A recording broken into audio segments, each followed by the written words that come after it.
Hello, welcome to our video series for Sedgwick County poll workers on opening and closing procedures.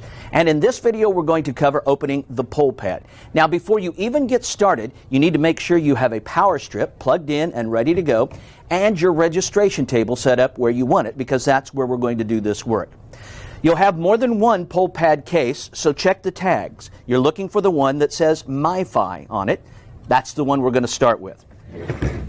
Sit it down, open it up, and as soon as you do, you need to check and make sure the numbers match. You have an e-vote number on the tag on the outside that should match the e-vote number on everything inside. The two most important ones, though, are the iPad and the printer. Those must match each other, or you need to stop and call tech support. Our numbers do match those, so we're going to go ahead and get started. The first thing that we take out is in this front pocket here. This is our Verizon wireless device, your MiFi hotspot. Very important to turn this on first. The power button here on the top, press and hold that for about 5 seconds until you see the screen come to life. The entire startup process is going to take closer to 30 seconds, so we'll set that down for now and let it do its thing. While we're waiting, you can take out the power cord and adapter and get them ready to go. We're just not going to plug it in quite yet. So the USB end goes into the adapter here. And eventually the small end will go into our hotspot. Once our MiFi comes to life, we need to check for signal strength. You do that just like you would on your cell phone. You look at the bars. If you've got good bars right where you're at, plug it into your power strip, set it aside, you're ready to go. If you don't have good signal strength, you may need to go elsewhere in the room. Walk around until you've got good bars. As long as you stay within 80 feet of the PollPad, you're going to be fine. Wherever you get the best signal, stop there, plug it into the wall, and proceed with the rest of the setup. Now back to our case, and the first thing we're going to take out is this round base. Set that down in front of you. Underneath is this mounting arm. Unfold that a little bit. This is going to go back on our iPad here in the circle in the back. You can leave the iPad in for this. You can take it out, whatever you prefer. But you want to press and hold in these two green buttons. Set it inside the circle. And then we're going to turn it until we hear a loud click. That tells us it's locked into place. Now we take the iPad out if we haven't already. And you want to look for these double buttons on the edge. This is the top of your iPad. It'll need to be facing up when you set it into the base. Next thing is the ID tray. That's here in the front of the case. We take that out and it attaches to the back side of your iPad.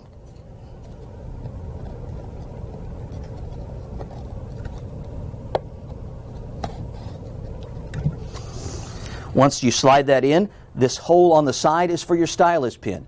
Back here in the case we have two in the circular cutout. We'll take out one of those. It slips in here. Now we need to get power to the iPad. Back to the front pocket here, and we've got the power strip and adapter for that. Again, just like last time, the USB end goes into the adapter into your power strip, and then the small end of the cord plugs into the iPad opposite of where the stylus is. As soon as I plug this in, the iPad will come on automatically and boot up to the home page where we need it. If that doesn't happen, then we need to check power connections. Make sure that the USB is in here, and make sure that the adapter is into your power strip and that the plug over here is seated properly. If that doesn't do it, check the power strip itself. Maybe it came unplugged, maybe there's a breaker that got flipped, but check that as well. And if it still doesn't work, there is an on-off switch here just above the stylus. Try pressing that and see if it comes on. If none of that works, you may have a bigger problem, and it's probably time to call tech support. Now, if you can't leave the iPad plugged in the entire time and you need to run it off battery, well then, to save battery strength, go over to this button here on the side, click it one time, and it puts it into sleep mode. When somebody's ready to use it, you press it again, it powers right back on, and you're ready to go where you need to be. Once we've got that set up, we slip that to the side, and the last thing is our printer. Take the printer out from its slot here. The power cord and adapter are the only thing left in the case at this point. There's something I want to show you on this adapter end here. You'll notice that this piece is like a little sleeve. It moves back and forth just slightly. That's not important now during setup, but it will be very important later when you go to take this apart. So remember that's there. For now, what we're going to do, with the flat side facing up or towards the top of the printer, we're going to put that into the round hole on the back side of our printer. Now, you can't always feel this going in, so make sure you're firm with it and you get it in there nice and tight. Once that's in, the female end of the power cord goes into the adapter. It only goes in one way. We plug into our power strip over here. And then back on the printer, we have an on-off switch here on the side. We push that on. You'll probably hear it start to fire up. You'll know for sure when you look at the front, there's a green light there. As long as that came on, you're good to go. If it doesn't, there are several things we need to check. Most likely, it's a bad connection here on the back side. This is very difficult to get in sometimes, so make sure that connection is seated properly.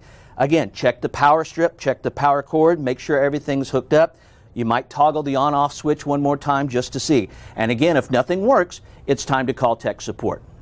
That's it for setting up your PollPad. If you have more than one case, everything else will be exactly the same, except you will only have one Verizon wireless device. That's all this video has to offer you, so thanks for watching.